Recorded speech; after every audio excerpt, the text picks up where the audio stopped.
अनि बढीमा आए सराङकोट आउँछ हैन 20-25 वर्ष अगाडिसम्म त हामी त्यही मात्रै सम्झिरहन्थ्यौँ। तर अहिले पछिल्लो समय पोखरामा धेरै आन्तरिक पर्यटनका गन्तव्यहरू खुलेका छन्। त्यो कुरा उहाँले यहाँ उल्लेख गर्नुभएको छ।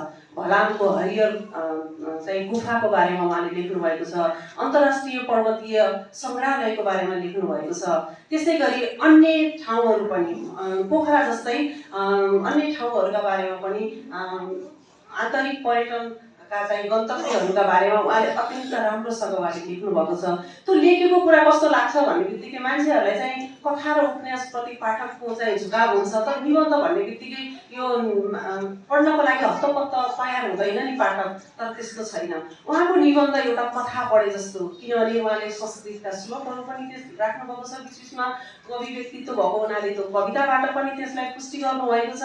अनि त्यहाँ किम्वदन्तीहरू पनि राख्नुभएको छ। यस्तो सुन्दर ढङ्गले त्यहाँ विषयको उठानहरू गर्नुभएको छ कि त्यो पढ्दाखेरि त हत्तेरी सकि पो हाल्यो, यो अझै पढ्न पाएको भए पनि हुन्थ्यो नि भन्ने खालको जस्तो उहाँलाई लाग्छ।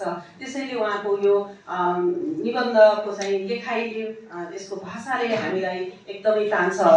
अनि यसमा चाहिँ उहाँको निबन्धप्रतिको वैचारिक दृष्टिकोण पनि कस्तो देखिन्छ भन्दाखेरि चाहिँ हुन त यहाँ कतिपय आत्मपरक निबन्धहरू छन्, कति वस्तुपरक निबन्धहरू पनि छन्। उहाँ एउटा सिँचाइको इन्जिनियर हुनुभएको हुनाले पोखरी ताल तलैयाहरूलाई उहाँले चाहिँ वस्तुपरक ढङ्गले त्यसमा व्याख्या गर्नुभएको छ। भनेदेखि चाहिँ मैले देखेको दसैँ अनि त्यसपछि आफूले चाहिँ आत्मपरक ढङ्गले पनि म बनेर पनि उहाँले उस्तै सुन्दर निबन्धहरू लेख्नुभएको छ। यसर्थ हेर्दा उहाँको वैचारिक चाहिँ धरातल चाहिँ आत्मपरक सँगसँगै एउटा दार्शनिक चेतले पनि युक्त भएको देखिन्छ।